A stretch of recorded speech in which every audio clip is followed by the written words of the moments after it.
¿Qué tal? Bienvenidos a este espacio de diálogo que hemos realizado en conjunto bajo la Alianza de Panorama Católico y Fuentes Confiables Nicaragua. Les saluda por acá Marcos Medina y me acompaña el colega periodista Denis Alanís, quien se ha especializado en el tema de la vigilancia y la fiscalización a todo lo que tenga que ver con la Iglesia Católica y la represión que está viviendo de parte del régimen de Daniel Ortega. Para esta semana ocurrieron varias situaciones. El primero, la designación de Monseñor Rolando Álvarez participando en lo que es el sínodo de la sinodalidad, una experiencia a la que ha convocado el Papa Francisco a toda la Iglesia Universal, pero además también vamos a estar analizando el tema de las expulsiones forzadas o el desplazamiento forzado que están sufriendo congregaciones religiosas en nuestro país y también, por supuesto, abordaremos el cobro de impuestos que está enviando el régimen de Daniel Ortega a las parroquias. La experta en temas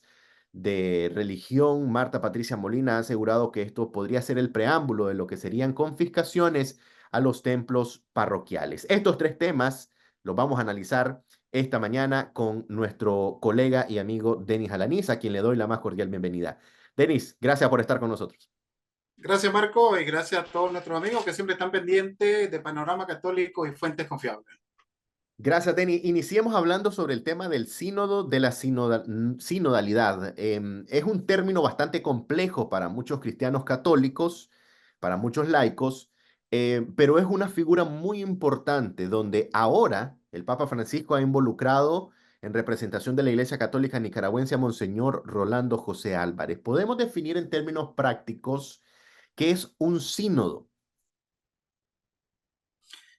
En primer lugar, el sínodo viene emanado del Concilio Vaticano II, el Papa Pablo VI y el Papa Juan XXIII. Estamos hablando del año 1962-1965, el último concilio y quizás el más influyente de nuestros tiempos, Concilio Vaticano II. De ahí se emanan lo que son los sínodos, que son las reuniones. El concilio es las reuniones de todos los obispos del mundo para definir algunos temas oficialmente que tengan que ver con los dogmas de la fe. Estamos hablando específicamente, por ejemplo, el dogma de la Inmaculada. Eso solo se hace en el concilio. El sínodo es la reunión donde el Papa convoca a los obispos del mundo para que le aconsejen algunos temas que tengan que ver con la evangelización, específicamente en la iglesia local, en la diócesis. Por eso el Papa ha hecho este concilio, este sínodo que inició en el año 2021. Marco, estaba programado del 2021 al 2023, para que lo sepan o para que lo sepan nuestros amigos. El sínodo está programado del año 2021 al 2023. El Papa Francisco lo extiende un año más para abordar algunos temas que están siendo muy importantes en el caminar de la Iglesia Católica. ¿Qué significa la designación de Monseñor? En primer lugar, Marco, tenemos que ver este tema desde la persecución que sufre la iglesia. Monseñor fue secuestrado, Monseñor fue desterrado. Que Monseñor Álvarez sea el único obispo de Nicaragua, y específicamente uno de los tres obispos desterrados o exiliados, y que sea el que sea escogido por el Papa Francisco, reafirma que el Papa considera a Monseñor Rolando Álvarez el obispo ordinario, porque en términos eclesiásticos el ordinario es el que manda en la diócesis.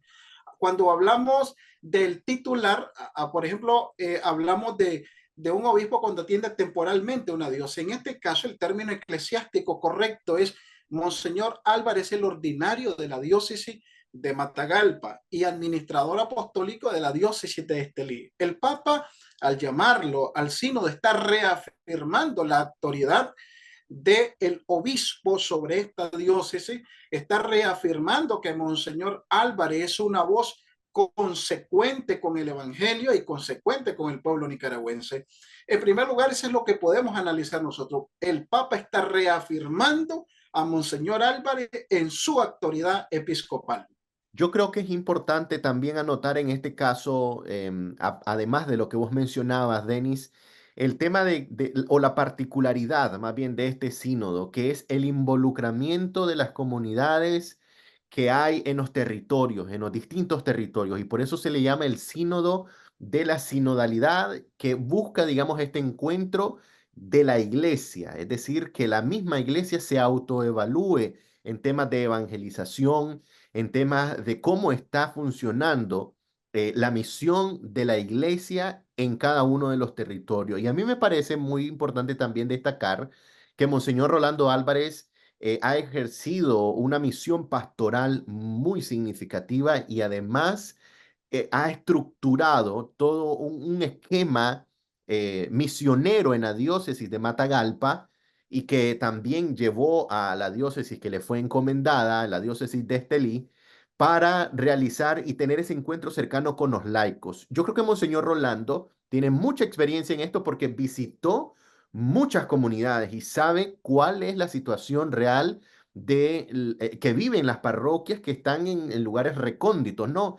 Y esa experiencia es la que, además de la investidura de obispo, la que el Papa ve en Monseñor Rolando y lo traslada a un tema, a un punto más amplio, que es ya una de las etapas conclusivas, digamos, de este sínodo de la sinodalidad. El Papa Francisco habla de una iglesia en salida y una iglesia que debe ir a las periferias. Al llamar a Monseñor Rolando Álvarez específicamente, el análisis que está haciendo Marco es acertado. El Papa está hablando de una iglesia en salida, no una iglesia clericalista, no una iglesia desde el quinto piso, como lo dice el gran apologista, el padre Flaviano Matule Valente, sino una iglesia de un Monseñor Rolando Álvarez que visitaba a aquel hermano que fue torturado en las cárceles de Matagalpa y eventualmente le cortaron las piernas. El obispo que va a luchar con la gente que no quiere permitir que sus tierras sean explotadas con una minería ilegal. Eh, el obispo que se sube a una panga, el obispo que se sube a una mula, a un caballo para ir a evangelizar, el obispo que se sube a un bus en Huanuca, Matagalpa, para predicar el evangelio. O sea, estos signos de los que el Papa habla de una iglesia en salida, de ir a la periferia, significa ir al encuentro del Cristo pobre, del Cristo crucificado en el pueblo.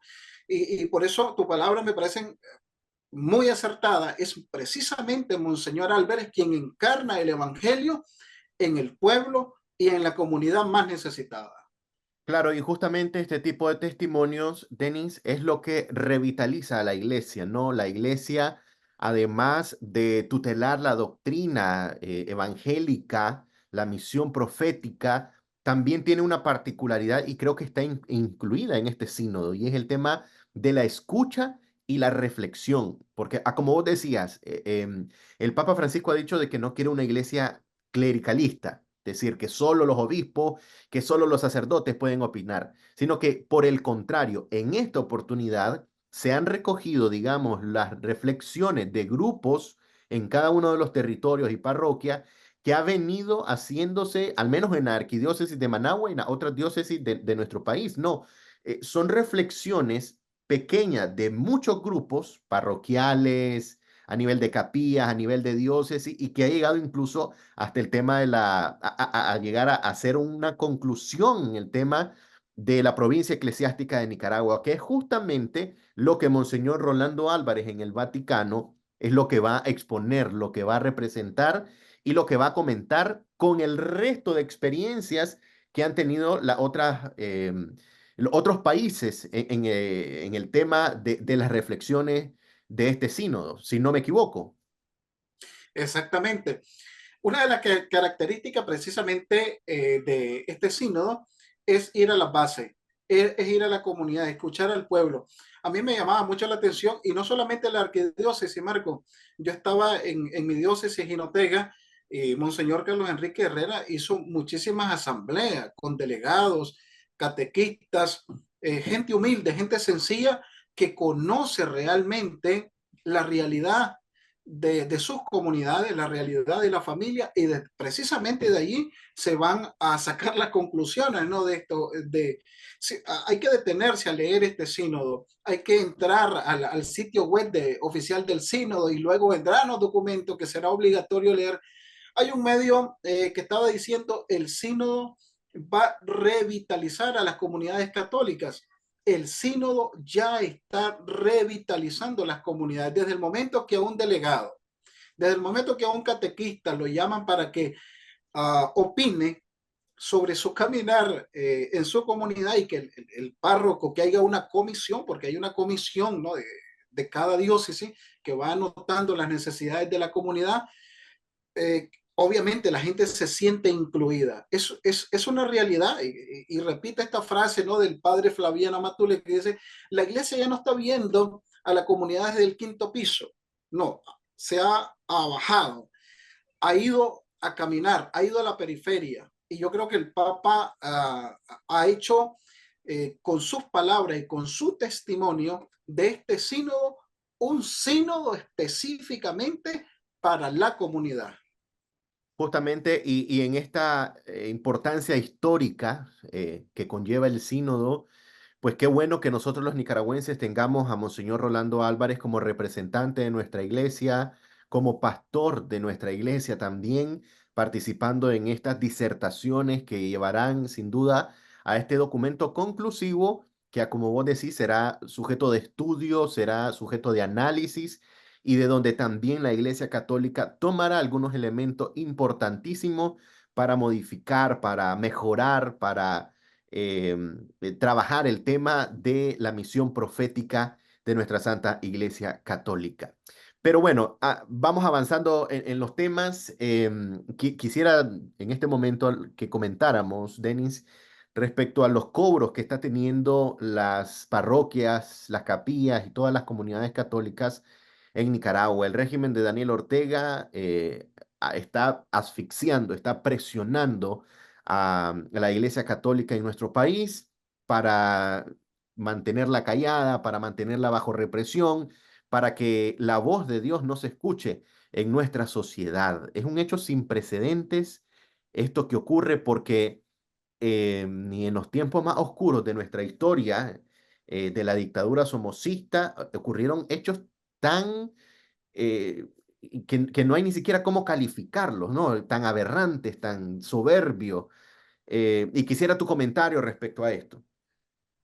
El régimen sandinista pretende desaparecer a la iglesia, como lo ha dicho la doctora Marta Patricia Molina. El régimen tiene un objetivo y es desaparecer el cristianismo, desaparecer a la iglesia católica, cualquier voz, por mínima que se oponga a esta idea donde Ortega y Murillo sean los dioses con D minúscula, sean los salvadores de Nicaragua. Ahora, la pregunta no es si el régimen tiene escrúpulos para cometer cualquier tropelía en contra del cristianismo, sino cómo va a subsistir la iglesia. Estaba hablando con un sacerdote que ya está fuera de Nicaragua y me hablaba de una parroquia específica donde hace algunos años un alcalde sandinista se quería robar un terreno de la iglesia. Gracias a Dios, hace algunos años prevaleció el Estado de Derecho y no se pudo robar este terreno de la iglesia. En este contexto, este mismo alcalde ya se terminó de robar lo que empezó. Ahora sí, ya lo hicieron una escritura a nombre de la alcaldía. Ya se terminaron de robar ese previo de la iglesia. Un terreno, un terrenito que tenía la iglesia. Se lo robaron. Estoy hablando en este contexto, en estos días. El régimen va por todo. El régimen quiere controlar hasta el último centavo que la comunidad, que el pueblo colabora con las parroquias. Y lo quiere ahogar, lo está haciendo, lo ha hecho con Cáritas en Jinotega. Voy a poner el ejemplo de Cáritas de Jinotega que yo le di seguimiento. Eh, Hace varios años, no estoy hablando ahora que el régimen le está dando la última estocada a toda la ONG. Hace varios años, cuando todavía habían algunas voces que brindaban entrevistas a los medios independientes, Ya Monseñor Carlos Enrique Herrera venía denunciando que le estaban cerrando las puertas a Cáritas de Jinotega. Cáritas ya no existe, ¿no? Lo desaparecieron. Pero estoy poniendo un ejemplo que esto no es de hoy, Marco. Esto ha sido una constante.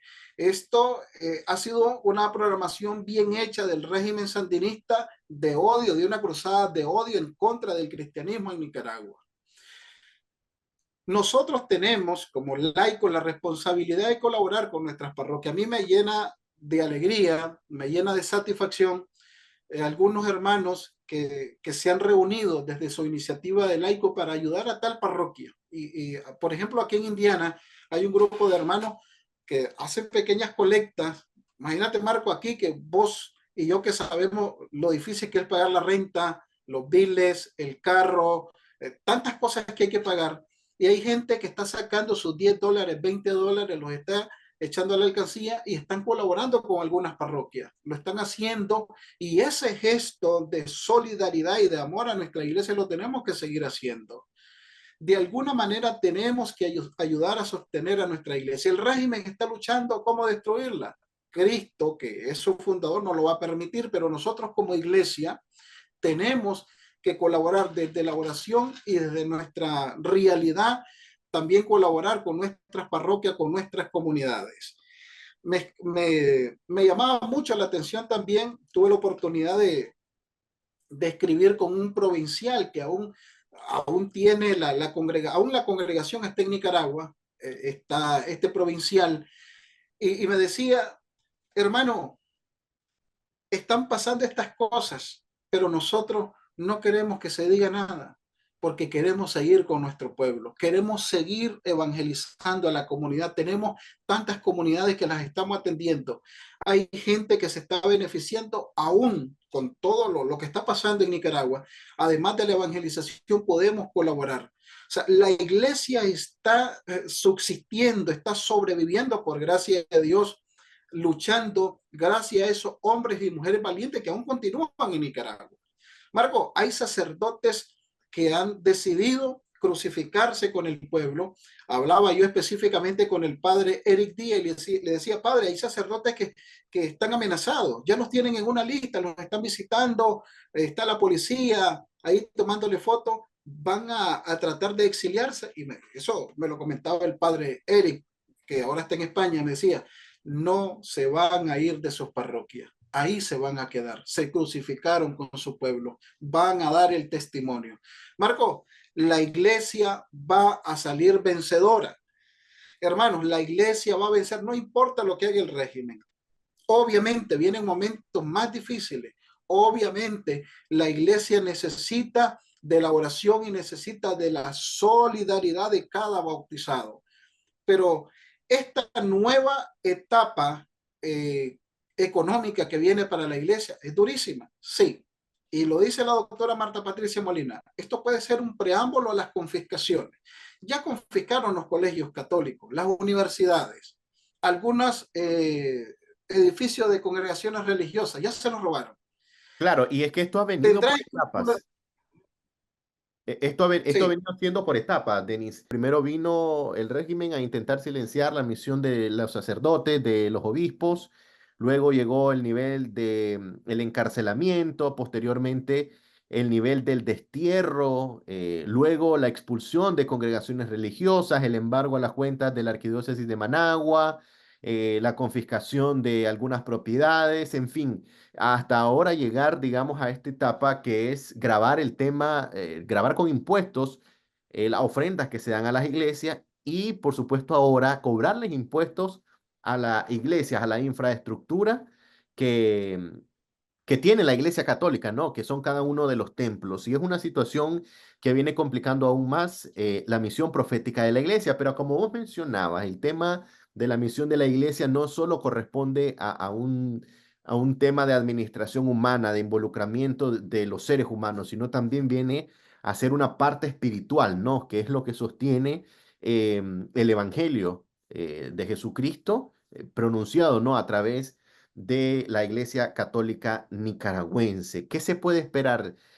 Marta Patricia Molina auguraba de que probablemente pueda caer el tema de las confiscaciones a las parroquias, pero ¿Realmente se atreverá el régimen a esto? ¿Cuál crees que podría ser la reacción de parte del pueblo católico, ¿no? Que sería el principal afectado? Esto deja al descubierto la persecución hacia la fe, hacia la religiosidad y sobre todo hacia el catolicismo, ¿no? Que ha sido el principal objetivo del régimen sandinista. Marco, el régimen ha cruzado todos los límites de la decencia, del respeto. Ya inició a perseguir a la iglesia. El régimen ya probó al pueblo y lamentablemente el pueblo está sumergido en esta represión que si alguien levanta un dedo, levanta siquiera la voz, lo van a capturar, lo van a torturar, lo van a matar, porque el régimen cuenta y lo único que lo sostiene al régimen son las armas en Nicaragua. Lo único que sostiene a este régimen en Nicaragua son las armas, la represión, las torturas, la cárcel. Es lo único que lo sostiene, porque no tiene ningún apoyo popular. Sin embargo, las comunidades, el pueblo como tal, pues está, por decirlo así, está con las manos atadas. Pero Que está pueden dar el salto. silenciado, pero a la misma vez está orando, porque no podemos negar que la oración de la iglesia realmente se ha intensificado. Y vos mencionabas, por ejemplo, una etapa de que los sacerdotes se están crucificando con el pueblo. Monseñor Silvio Báez, obispo auxiliar de Managua, a quien le mandamos un saludo desde acá, él escribió un libro hace algunos años que se llama El silencio de la Biblia, cuando todo calla.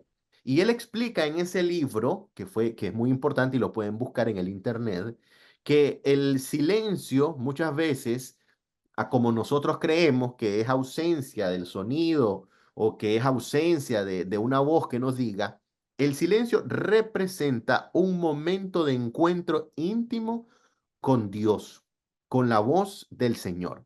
Y eso es justamente lo que está tratando de hacer el pueblo, los obispos y sacerdotes que todavía se encuentran en Nicaragua, según mi criterio. Obviamente, obviamente, Marco, en la cruz del Calvario, cuando nuestro Señor Jesucristo expira, esa es la experiencia más maravillosa precisamente del silencio.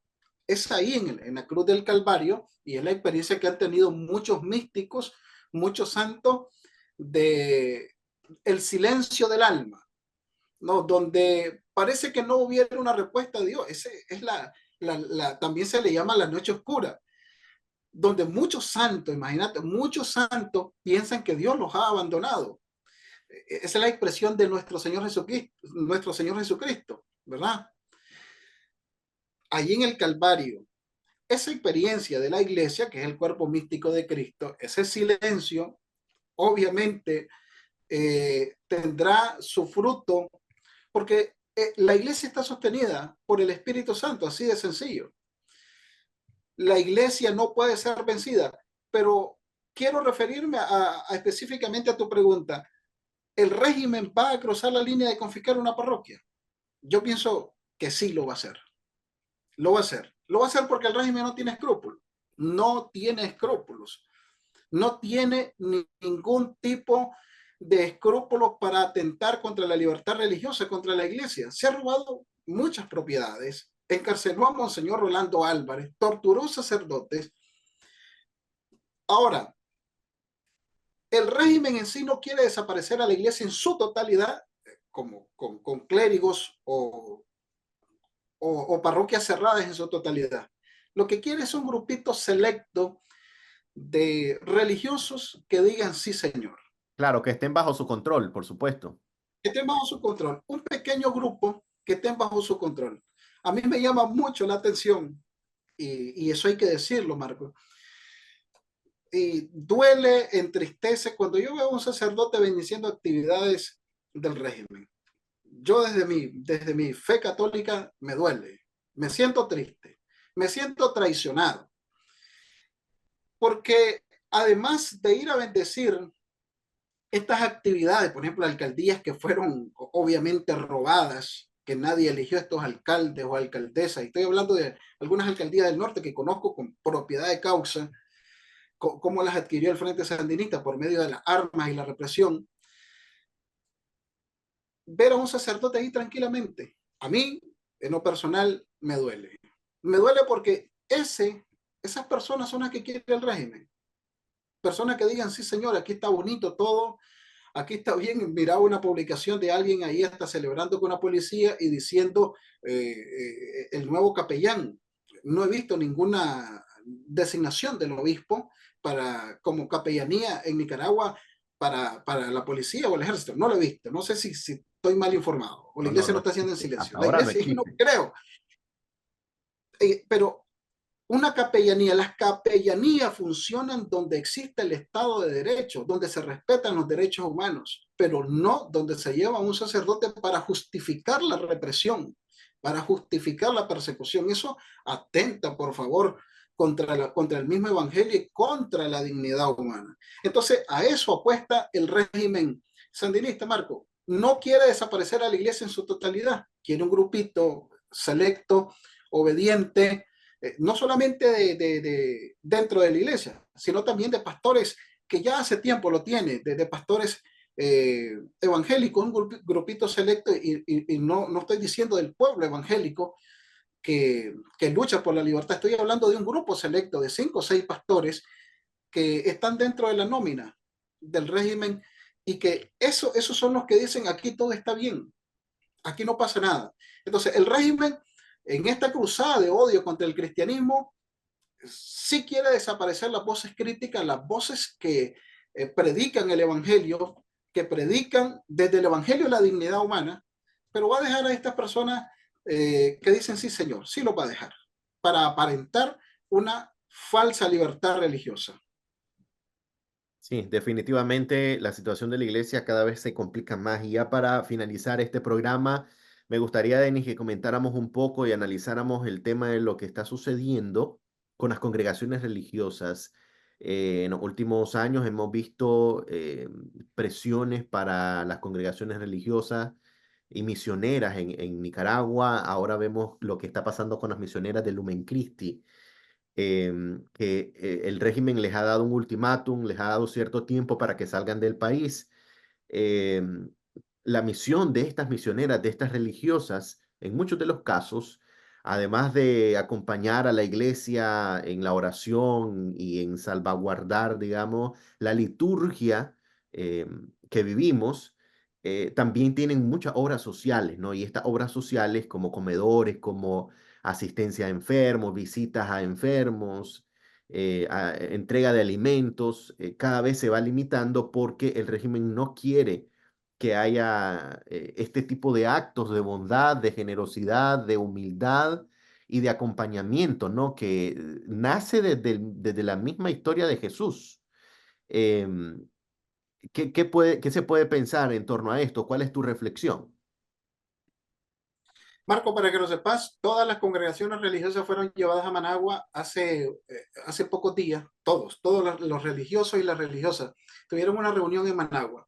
Les pusieron un video y le empezaron a decir, este es el mejor gobierno, el gobierno que hace carreteras, el gobierno que hizo un puente, el gobierno que trajo buses de Rusia, el gobierno de la paz y la reconciliación. Les pusieron un video, les empezaron a dar catecismo a los religiosos, un catecismo desde la teología del mal de Rosario Murillo. Eh, lo reunieron.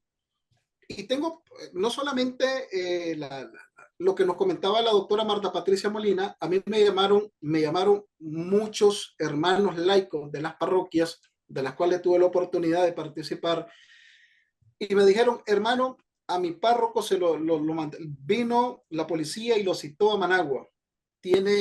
Hoy no vino, pasó la noche, no vino, pensamos que está preso, pensamos que lo deportaron porque es un padre de otro país, este padre pertenece a X congregación religiosa. Estoy hablando laicos que se comunicaron con Panorama Católico para decir, mi párroco fue citado a Managua y 2 días después no aparecía. En ese contexto tuve la oportunidad de conversar con un provincial y me dijo, no puedo hablar, simple y sencillamente no conozco del tema. Y yo le decía a este padre provincial, yo sí conozco del tema, tengo el pueblo ahí que me lo está diciendo, ¿no? Hay un sacerdote que tiene ya más de 24 horas desaparecido y otro que está en otra parroquia, tampoco aparece.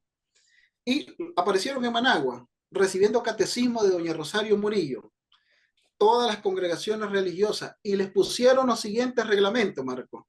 No pueden emitir ninguna crítica al gobierno o serán deportados. Así de sencillo, todas las congregaciones religiosas. Y la hermana de la cual hizo una publicación el diario La Prensa, ya su congregación religiosa les había sido quitada la personería jurídica ahorita en la última estocada que les dieron, en las 1500 ONG, ya estaban incluidas. Ahorita llegaron y les pidieron y les dijeron que tienen hasta el final de este año para alargarse. Así de sencillo. Hay otra congregación religiosa de Managua que llegó la policía y no les dieron tiempo de sacar nada. Los expulsaron del país. Solamente que no hay mucha información, pero las congregaciones religiosas les pusieron este ultimátum y las pocas que les permitieron quedarse en Nicaragua están condicionadas. No pueden hablar, no pueden emitir, y los que son extranjeros tienen que estarse presentando a Managua. Me decía una hermana religiosa, me decía esta hermana, Nicaragua es el país más complicado para, como extranjero, para evangelizar. Es el país más complicado. Yo he estado en Panamá, he estado en Costa Rica. Es cierto, tenés que hacer tus trámites porque sos extranjero, pero en Nicaragua es el país más complicado. Marcos, te estoy hablando del año 2016-2017 de las congregaciones religiosas con las cuales tuve la oportunidad de platicar muchas veces y se quejaban de que Nicaragua era muy difícil para esta congregación religiosa de la cual te estoy mencionando. O te estoy haciendo el comentario, no puedo mencionarlo por seguridad de ella, pero aún continúa en Nicaragua ahí evangelizando, haciendo la lucha. Y estas hermanitas de esta congregación religiosa tienen que presentarse cada mes, tienen que estar yendo y no les quieran renovar ningún documento, no se los están renovando, simplemente están ahí y si doña Rosario amanece de mal humor, la va a correr de Nicaragua. Si se dio cuenta porque han llegado al cinismo de decir que había una monjita que estaban rezando para que se muriera el presidente y la vicepresidenta, ¿no? Eso es cinismo, eso se llama no sé cómo, eso es locura, ¿no? Entonces, si se dan cuenta que una monjita están rezando el rosario por la paz de Nicaragua, les van a decir que son terroristas y les van a expulsar del país. No necesitan ningún otro pretexto. Estaban rezando el rosario por la paz de Nicaragua, por consecuencia son traidores a la patria y los van a expulsar. Están condicionados los pocos religiosos que han quedado en Nicaragua. Ahora, la congregación, no una congregación, una de las órdenes más fuertes son los jesuitas. Por favor, los jesuitas que en su momento, en 1960, 70, comulgaban mucho con la teología de la liberación, que comulgaron abiertamente con el régimen sandinista, que colaboraron, por ejemplo, estoy hablando de los misioneros del Sagrado Corazón, por ejemplo, con Gaspar García Laviana, ya los tienen ahí vigilados, ¿no? Y fueron congregaciones que en su momento estuvieron cercanos al régimen. Ni a esos están perdonando, Marco, ni siquiera a esas congregaciones que en su momento les estuvieron dando un cierto apoyo, las están perdonando. El régimen no tiene escrúpulos si se trata de alguien que está haciendo el bien en la comunidad. Claro, y es que justamente a medida de que la represión avanza y silencia, digamos, la misión profética de nuestra fe católica en Nicaragua, también los laicos, como vos decías, debemos de tener una participación activa en la denuncia y en el respaldo de nuestros sacerdotes, obispos y nuestra iglesia, nuestra fe católica nicaragüense. Por eso es que también hemos hecho esta alianza de trabajo entre Panorama Católico y Fuentes Confiables Nicaragua para visibilizar, analizar y comentar sobre los acontecimientos que está sufriendo nuestra fe en el territorio nicaragüense. Denis, te agradezco por tu tiempo, por tu análisis, tus comentarios en este espacio. Y será hasta la próxima. No, de pronto en la próxima invitamos a la doctora Marta Patricia Molina para que se sume también a hacer este análisis y así vamos a ir poco a poco teniendo invitados para comentar, ¿no?, sobre lo que está sucediendo con nuestra fe católica. Tus palabras de cierre, Yo le Denis. hacía ya le hacemos la invitación desde acá, en vivo, a la doctora Marta Patricia Molina, que ya el próximo sábado tiene que estar con nosotros, ¿no? Y estoy seguro que nos va a acompañar a nuestra querida amiga Marta Patricia Molina. Gracias, Marco, gracias y agradecerle siempre a nuestros amigos que siempre están pendientes de Panorama Católico y Fuentes Confiables Nicaragua. Gracias, Denis. Gracias a ustedes por seguirnos en nuestras redes sociales, Panorama Católico y Fuentes Confiables Nicaragua. Será hasta la próxima, si Dios así nos lo permite.